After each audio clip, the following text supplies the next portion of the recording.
All these pilots and the co-pilots, the flight crew, they plan for each of these contingencies, all kinds of emergency landings year-round. They have biennial flight reviews, and they're prepared for every possible contingency.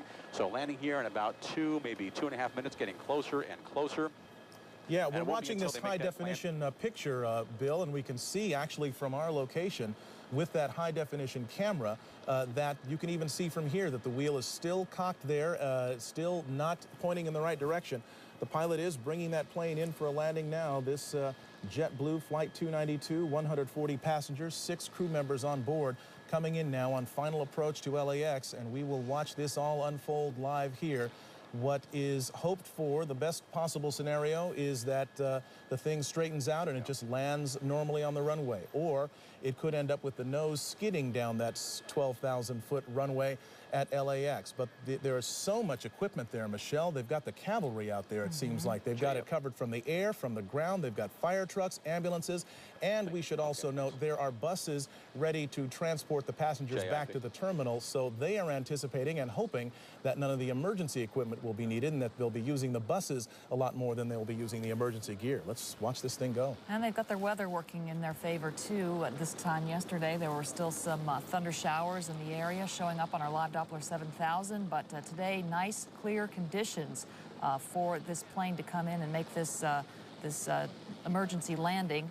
This Airbus A320 JetBlue coming in now with 146 people on board. That's 140 passengers and 6 crew members, a pilot and a co-pilot up front.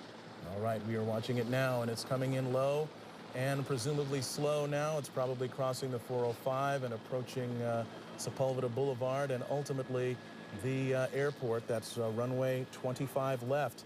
That was the 405 freeway right there. We're getting close.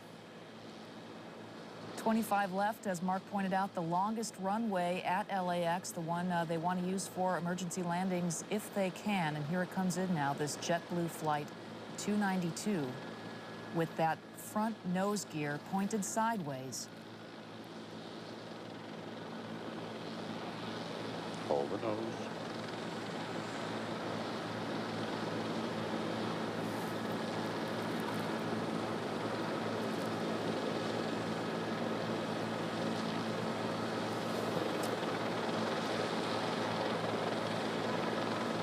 Seen a lot of smoke, but so far it's still intact.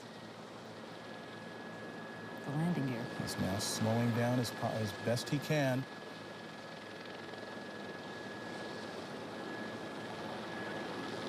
End of the runway. Mighty strong landing gear here. That's the tires burning out there. All right. Best of all possible scenarios, it did not collapse. The chin gear, or the chin of that aircraft did not skid down the runway. It has come to a complete stop.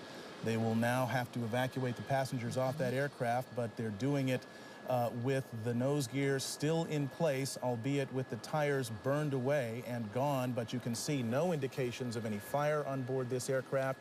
It appears that this has all come to a very safe conclusion. We can guess now that the emergency equipment is heading in that direction. Bill Thomas in Air 7, what are you seeing? Absolutely. Emergency crews are in position now. They are approaching the aircraft. You just saw them execute that soft field landing. Land as slow as you can without stalling the aircraft. They brought the nose down very gently at the end of the runway. They used up about 95% of the runway. And in just moments now, what you'll see is the emergency doors opening up, and everybody will use the emergency chutes at the direction of the stewardesses and stewards, the flight attendants. You can see the on the left side of that JetBlue Flight 292, 1, 2, and 3 doors there. They'll be opening any moment now. They will deploy the emergency chutes, and then one by one, each of those passengers will be deplaned. If anybody was injured during the landing, that's unclear right now. But if they were injured during that landing, there are fire crews and paramedics standing by to take care of everybody. There are 3 rescue helicopters on the ground here at LAX as well. If anybody had to